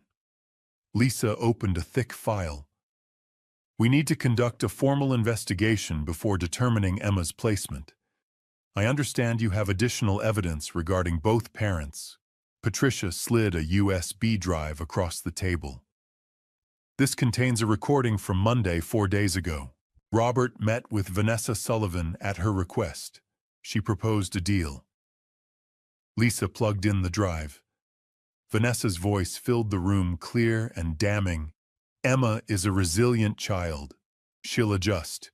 We'd send her to boarding school. Switzerland has excellent institutions. I'm not interested in playing housewife and mother. I'm interested in financial security. Marcus destroyed my life. I deserve compensation. Emma gets $13 million in trust. That's more than enough for boarding school, college, everything she needs. I get the other half to rebuild my life. Lisa's expression didn't change, but she made careful notes. Mrs. Sullivan explicitly stated she wanted to send Emma away to access the inheritance. Yes, I said. She saw Emma as a means to collect $13 million. Nothing more. Patricia added more documents. We also have evidence of Mrs. Sullivan's gambling debts, $400,000 across 3 casinos, credit card statements, collection notices. She's financially desperate. There's more, Patricia continued. Ms. Roberts, Emma's teacher, documented concerns. Vanessa missed 6 parent-teacher conferences this year. Twice she forgot to pick Emma up from school. Emma waited over an hour both times. The teacher's notes describe Vanessa as disengaged and uninterested in Emma's well-being. Lisa reviewed each document methodically. And the father, Marcus Sullivan, is currently in custody. But what's your evidence regarding his fitness? I pulled out my phone, queuing up the security footage from Marcus's building. This was recorded 3 weeks ago. Lisa watched Marcus berate 7-year-old Emma for an A-, his cold voice cutting through the lobby. You embarrass me, Emma. Every time you settle for good enough, you embarrass this family. I don't want to look at you right now. Lisa's professional mask slipped for just a moment. How old is Emma in this recording? 7. She's still 7. This is a pattern. Patricia provided the school counselor's notes, 18 months of documented anxiety and fear of disappointing her father. Then came Helen's email from 2022 expressing concern about Marcus's harshness. Finally, the recording from Task 5. Marcus's own admission that he'd refused to fund his dying mother's cancer treatment because the odds weren't cost-effective. Lisa closed the file. I'm opening formal investigations into both parents. Based on this evidence, Emma cannot be placed with either Mr. Sullivan or Mrs. Sullivan pending resolution of these investigations and the criminal charges against Mr. Sullivan. What happens to Emma? My voice was steady, but my heart was racing. We need to identify suitable relatives. Are there any other family members? I'm her grandfather. I want to be considered for placement. Lisa pulled out a new form. I'll need to conduct a home assessment today. I'll also need Emma to be interviewed by our child psychologist, Dr. Lisa Warren. Emma needs to express her own preferences in a safe, pressure-free environment. When can I see her? Dr. Warren is available this afternoon. If the assessment goes well, emergency temporary placement could be approved today. 3 hours later, I sat in a different conference room while Emma was interviewed next door. Through the wall, I couldn't hear words, just the murmur of gentle voices. Patricia sat beside me reviewing documents for Monday's hearing. Robert, she said quietly, you need to understand, even with all this evidence, family courts have a strong bias toward reunification with biological parents. Vanessa isn't in jail. She hasn't been charged with a crime. A judge might order supervised visitation parenting classes and eventual return to her custody. She wanted to ship Emma to Switzerland. I know. But courts see that as poor judgment, not abuse. We'll fight hard Monday, but you need to be prepared for the possibility that this isn't over. The door opened. Dr. Warren emerged, a woman in her 40s with kind eyes and a gentle smile. Mr. Sullivan, Emma would like to see you. I entered the interview room. Emma sat in a child-sized chair surrounded by toys and books, but she wasn't playing. When she saw me, she ran across the room and wrapped her arms around my waist. Grandpa, they said I might get to stay with you. Is that true? I knelt down to her level. I'm trying, sweetheart. But I need you to tell Dr. Warren the truth about what you want. Nobody will be mad at you, whatever you say. I already told her. Emma looked at Dr. Warren. I want to live with Grandpa. He always keeps his promises just like Grandma did. He listens when I'm scared. He doesn't yell when I make mistakes. Dr. Warren made notes, then spoke to me. Emma has expressed a clear, consistent preference for placement with you. She shows no signs of coaching or coercion. She demonstrates a healthy attachment and feels safe with you. Lisa Martinez arrived at my apartment at 4 p.m., clipboard in hand. She walked through the 3 rooms, checking smoke detectors, looking at the small bedroom. I'd already begun preparing for Emma: fresh sheets, the music box on the dresser, books on the shelf. It's modest, I said, but it's safe, and it's full of her grandmother's love. Lisa made final notes. Mr. Sullivan, based on the evidence against both parents, Dr. Warren's assessment, Emma's clear preference, and this home evaluation, I'm approving emergency temporary foster placement, effective immediately. You'll have conditions: weekly check-ins, no contact between Emma and her parents without supervision, and a formal custody hearing Monday morning. I can bring her home tonight. I'll have her here within the hour. When Emma walked through my door carrying her small backpack, she looked around the apartment, really looked as if memorizing every detail. Is this home now? She asked. For as long as you need it to be, I said. She walked straight to the music box, opening it carefully. Claire de Lune filled the small room. Grandma's song. Your grandma's song. Your song. Our song. For the first time in months, Emma smiled without fear behind it. We just started dinner: grilled cheese sandwiches, because that's all I knew how to make when Patricia called. Robert, Vanessa's attorney, just filed a counter petition. Petition for return of minor child. She's arguing parental rights your age as a factor and claiming the recording was taken out of context. The hearing Monday just got a lot more complicated. Through the kitchen window, I could see the city lights beginning to glow against the evening sky. Emma sat at my table eating sandwiches and humming Claire de Lune. Safe for now. But for now was all I had. Family courts favored parents. Biological bonds over chosen ones.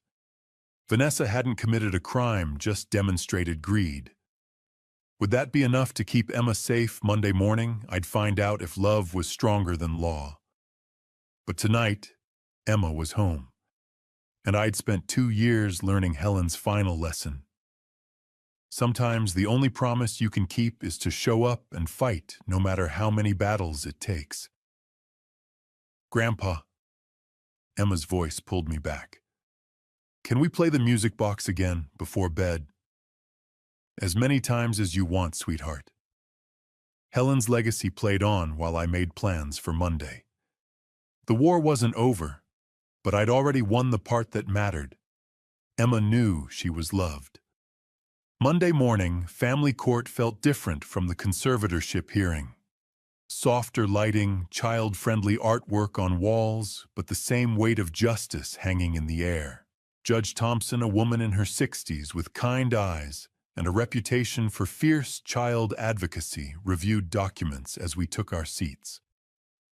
Vanessa sat across the aisle with her attorney, James Bradley, looking nothing like the desperate woman from the dinner confrontation. Tailored suit, perfect makeup, the image of a concerned mother. She'd learned to play the part. This court is convened to determine permanent custody of Emma Sullivan, age 7. Judge Thompson began. Mr. Bradley, you may present your case. Bradley stood, projecting confidence. Your Honor, this is a case of grandfather overreach. My client, Vanessa Sullivan, is Emma's stepmother and has been a parental figure for 3 years. One recording made during an extremely stressful period when her marriage was collapsing cannot be grounds to strip a child from her mother. Mrs. Sullivan loves Emma and is actively working to improve her parenting skills through classes and counseling. Vanessa took the stand, and I had to admit she was convincing. I love Emma like my own daughter, she said, voice steady and sincere. That recording was made during the worst week of my life. My husband was planning to leave me, take Emma, destroy everything. I said terrible things I didn't mean. But I've enrolled in parenting classes.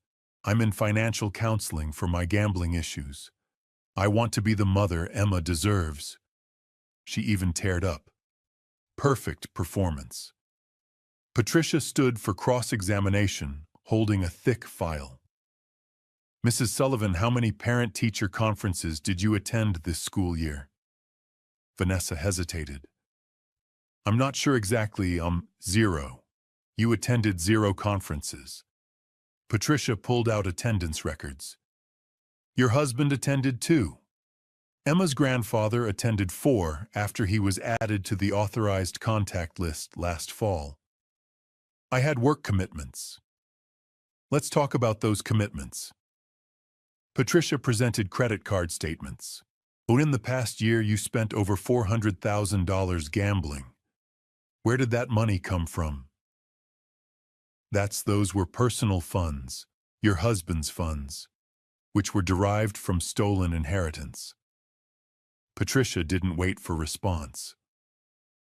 Mrs. Sullivan, on February 3rd of this year, you forgot to pick Emma up from school.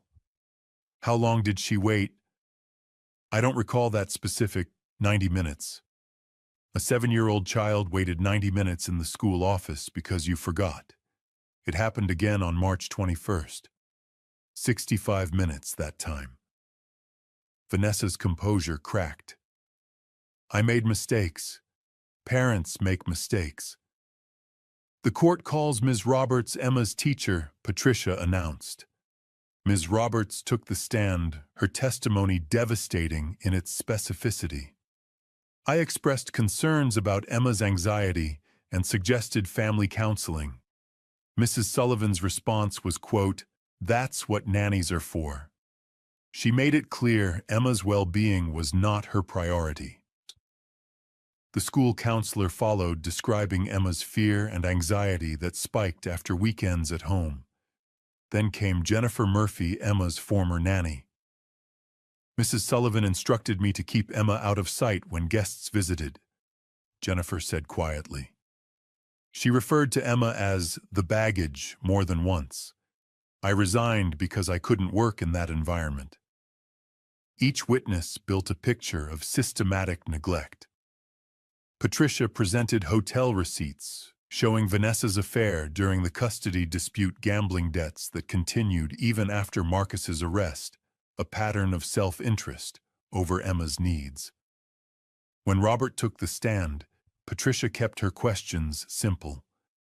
Mr. Sullivan, what role did you and your late wife play in Emma's life? Helen and I helped raise Emma from birth. We were her primary caregivers when Marcus traveled. We attended school events, helped with homework, tucked her in at night. After Helen passed, Marcus cut off my access. Helen knew that might happen. That's why she left the music box to give me the tools to protect Emma. What do you want for Emma's future? I want her to feel safe, to know she's loved unconditionally, to heal from the damage her parents caused. I looked at Vanessa, then at the judge. I'm not trying to replace Emma's parents, but I won't let her be hurt again. If Vanessa can truly change, if she can put Emma first, then someday maybe Emma could have a relationship with her. But right now, Emma needs stability. She needs to know someone will keep their promises. The final presentation came from Sarah Mitchell, the guardian ad litem appointed to represent Emma's interests.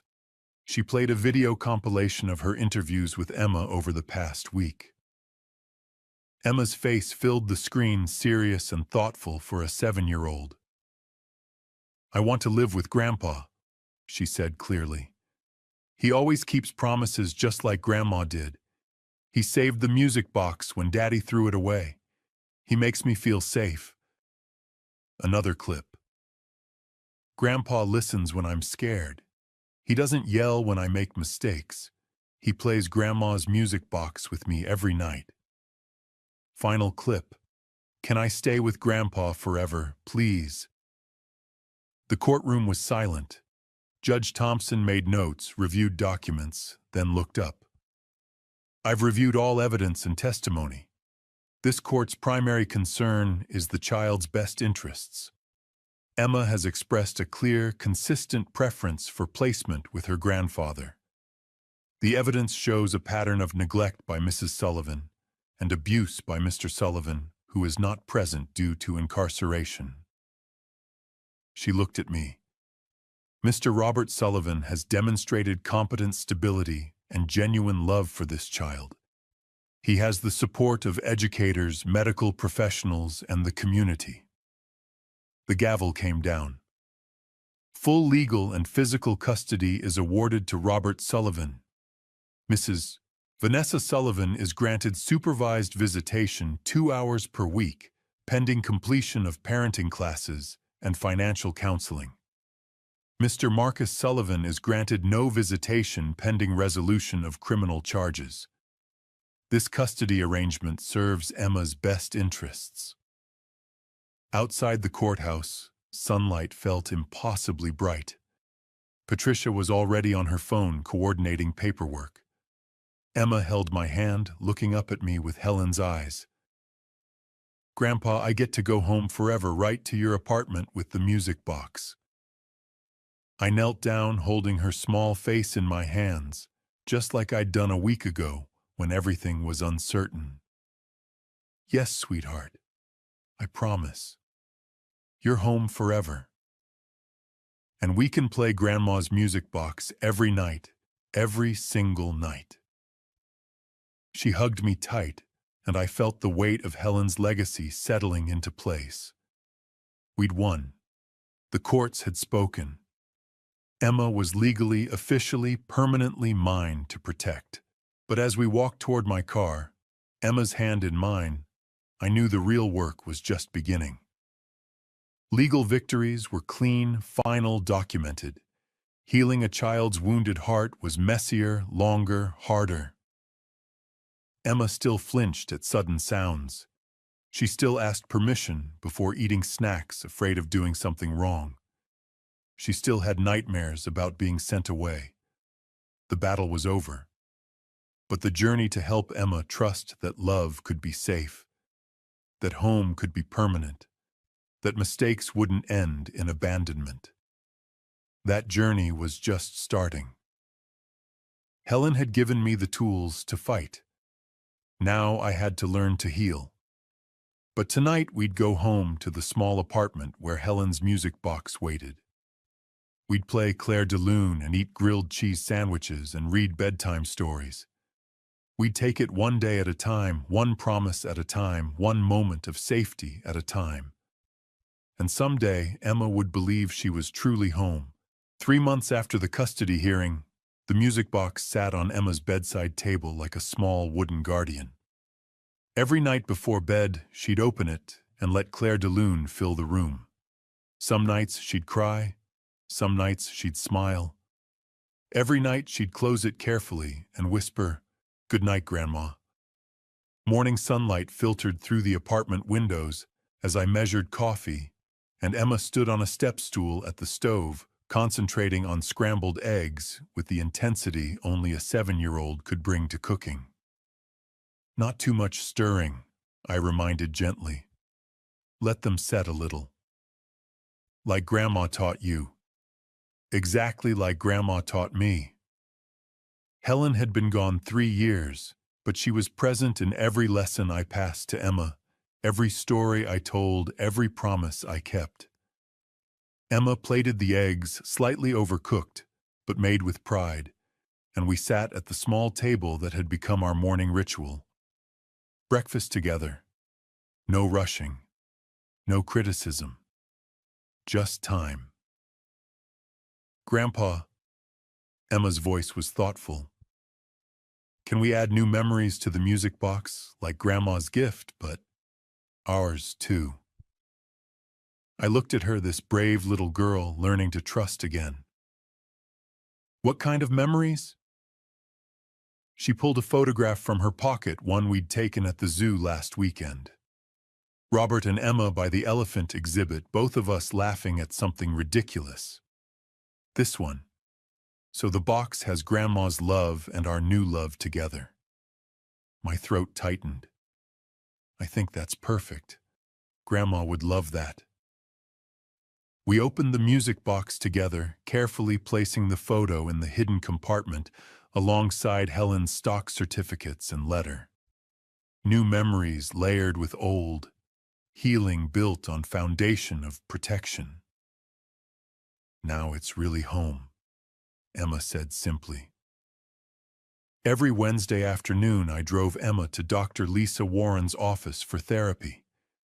The waiting room had gotten familiar, worn magazines, children's books, abstract paintings that were supposed to be calming. Emma no longer gripped my hand when the door opened. Small victory. Today, Dr. Warren invited me in for the last 15 minutes, as she did monthly, to discuss progress. "Emma's anxiety symptoms have decreased significantly," Dr. Warren said, reviewing her notes. "She's sleeping better, fewer nightmares. She's learning to express difficult emotions verbally instead of shutting down. She still flinches sometimes," I said quietly.